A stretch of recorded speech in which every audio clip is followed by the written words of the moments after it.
68 సంవత్సరాల విప్లవ జీవితంలో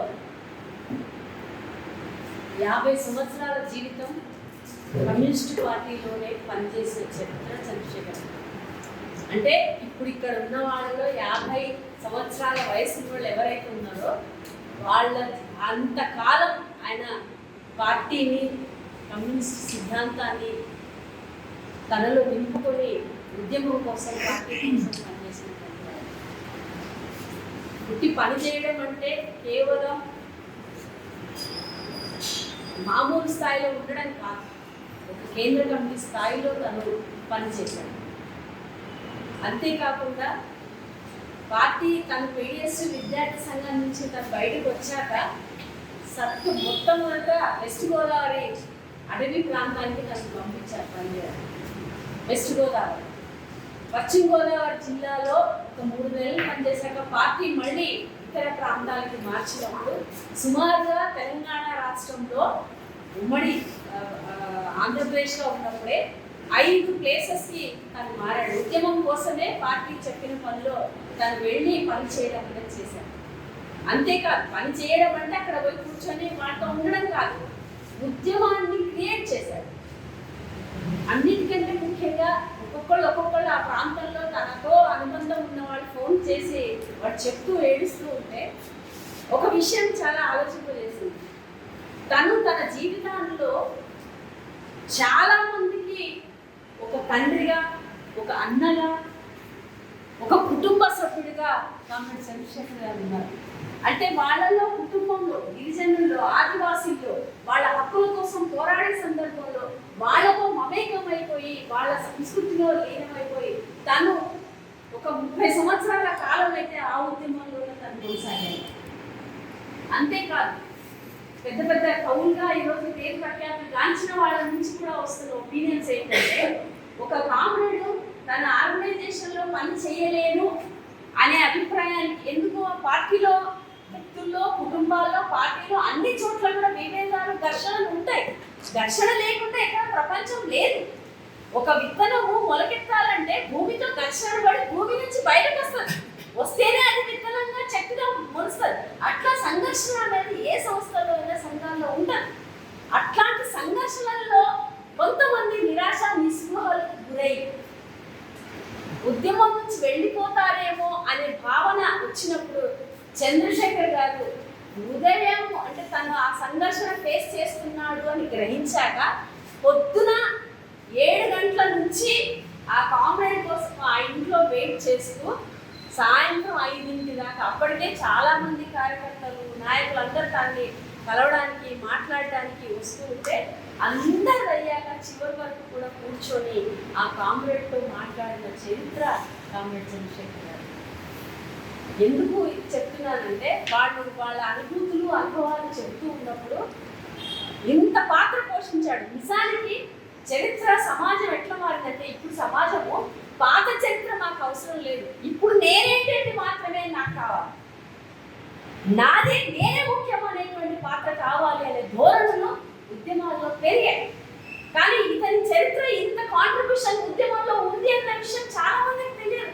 ఈవెన్ మాకు కలుస్తూ ఉంటే మాకు ఇప్పుడు తెలుస్తుంది. అంటే ఎక్కడో ఒక చోట పాత కామ్రేడ్స్ సృష్టించిన చరిత్ర, వాళ్ళ పాత్ర ఉద్యమానికి వారసత్వంగా ముందుకు తీసుకెళ్లడానికి సంబంధించిన దాంట్లో ఎక్కడో ఒక చోట అంతరాలు ఉన్నాయి అనేది నాకు అర్థమైన విషయం.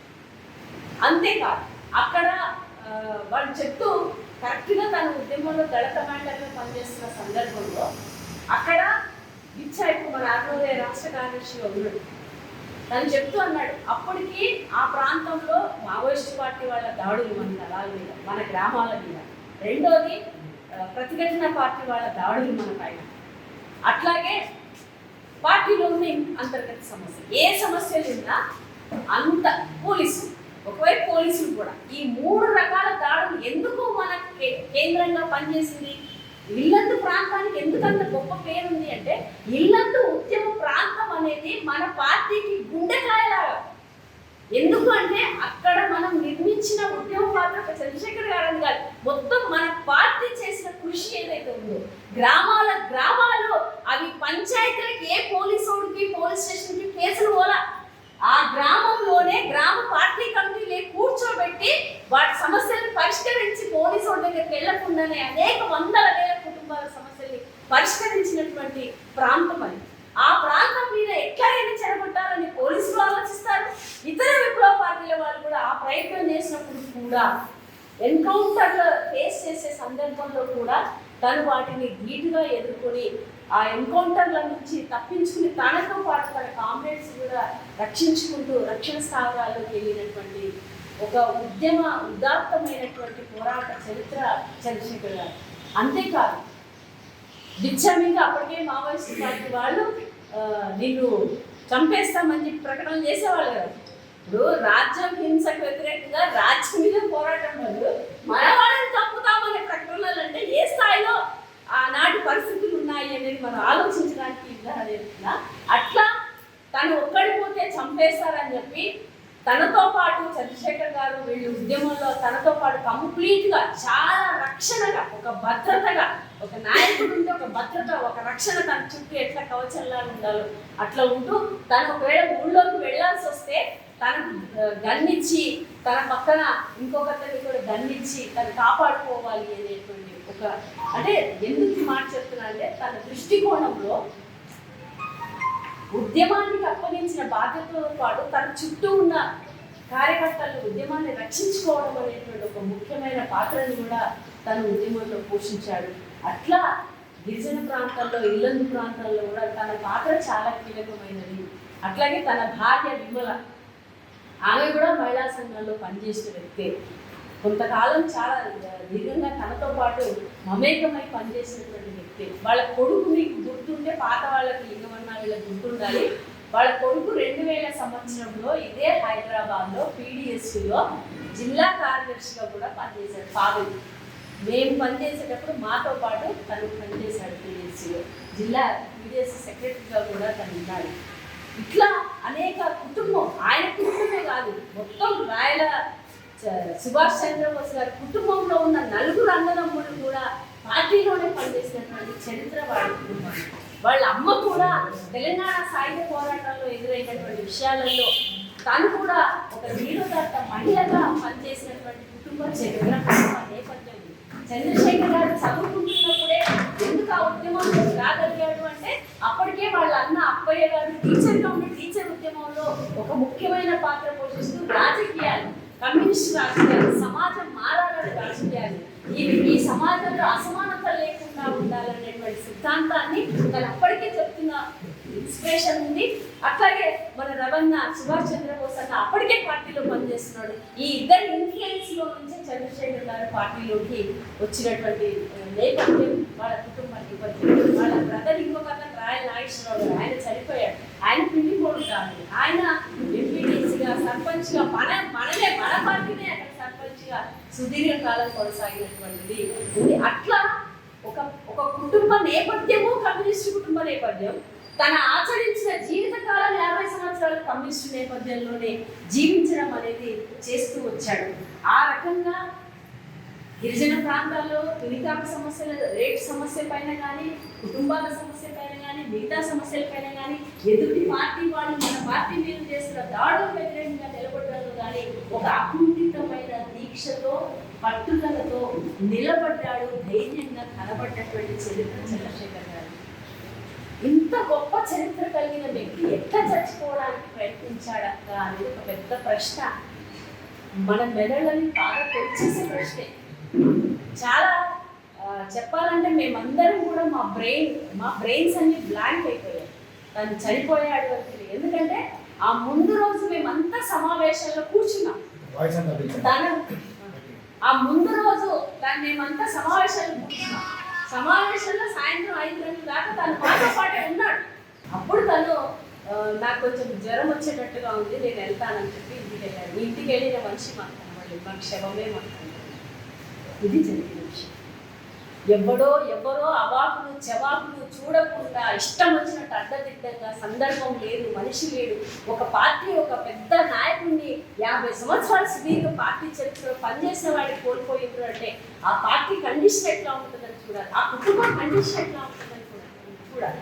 ప్రతి కుటుంబంలో ఈ సమాజంలో క్రైసిస్ ఉంటుంది, ప్రతి చోట సమస్య ఉంటుంది, వ్యక్తిగతంగా కూడా మనకు సమస్య ఉంటుంది. నా చుట్టూ ఉండే సమాజంలో వాళ్ళు నా సొంత ఆలోచనతో ఎదుటి వాళ్ళని చూసినప్పుడు వాళ్ళు మనకు రెస్పెక్ట్ ఇవ్వకపోతే వాళ్ళ తప్పు అనుకుంటాం, మనం ఏం చేస్తున్నామని మనం అనుకోం.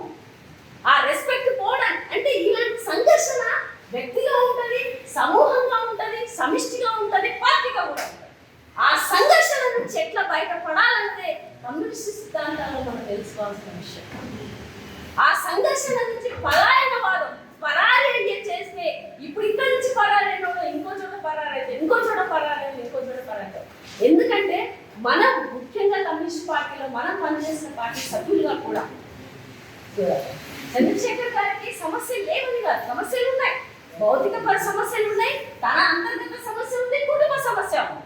మరి ఎందుకు ఈ ప్రయత్నానికి ఈ చర్యకి పాల్పడ్డారు అంటే ఆ చర్యకి పాల్పడడానికి నేను అనుకుంటున్న ప్రధాన కారణం కుటుంబ కారణాలు 100 కారణాలు వచ్చు, కానీ ఆ కుటుంబాన్ని ఒక కమ్యూనిస్ట్ నాయకుడిగా డెఫినెట్ గా అడ్రస్ చేయాల్సింది. ఆ కుటుంబ సమస్యని నిన్నే అర్థం చేసే సమస్యగా మారినప్పుడు ఖచ్చితంగా నువ్వు ఒక నాయకుడిగా డెసిషన్ తీసుకోవాలి. నువ్వు నాయకుడిగా దాని మీద చర్చలోకి తీసుకెళ్ళాలి, దాని పరిష్కారాన్ని కూడుకోవాలి. దాంట్లో కూరుకుపోయినప్పుడు సహజంగా ఈ మానసిక సంఘర్షణ ఎవరికైనా వస్తుంది. అందుకని చంద్రశేఖర్ అన్న చేసిన ఉద్యమ జీవితం, తన ఉద్యమంలో చేసిన కృషి అది మనకు ఆదర్శం కావాలి. చంద్రశేఖర్ అన్న పార్టీలో తను ఎంత కట్టుబడి చివరి వరకు పార్టీలో వెళ్ళిపోలేదు. చంద్రశేఖర్ అన్న చివరి వరకు పార్టీలోనే ఉన్నాడు. ఆ నిబద్ధత ఏదైతుందో దాన్ని మనం స్వీకరించాలి. పార్టీ ఎక్కడికి వెళ్ళి పనిచేయాలన్నా, ఏం చేయాలన్నా తను వెళ్ళి పనిచేసిన తీరు మనకు ఆదర్శం కావాలి. మనం ప్రజల గుండెల్లో కుటుంబ సభ్యులను కావాలి, అన్నలను కావాలి, తండ్రి కావాలి, తల్లి కావాలి, అన్ని మనం కావాలి.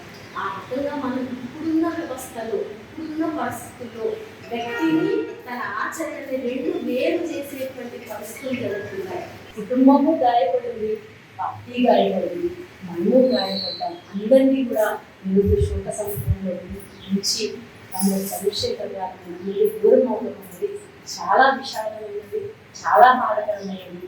మనం ఊహించని ఘటన ఇది. మన పార్టీకి బహుశా ఇది ఫస్ట్ టైం అనారోగ్యం పాలై కమిటీ సమావేశంలో డ్యూటీ లేకపోతే అక్కడే గుండె చచ్చిపోయిన చరిత్ర ఉంది తప్ప ఇక్కడ ఆత్మహత్య చేసిన చరిత్ర లేదు. కాబట్టి సంఘజీవిగా మనం బతుకుతున్నప్పుడు సమిష్టిలో సమస్యల పరిష్కారాన్ని చూసుకోవాలి. నాకు ఏ ఆలోచన వచ్చినా అది తప్ప రైట్గా షేర్ చేసుకుని చర్చించుకుని పరిష్కరించుకోవడం వల్ల మనం నిలబడతాము, కలబడతాము, పోరాడతాము, ఉద్యమిస్తాము. ఆ వైపులో మనం ఆలోచించాలని చంద్రశేఖర్ గారికి మరోసారి వినమ్ర నివాళి అనిపిస్తూ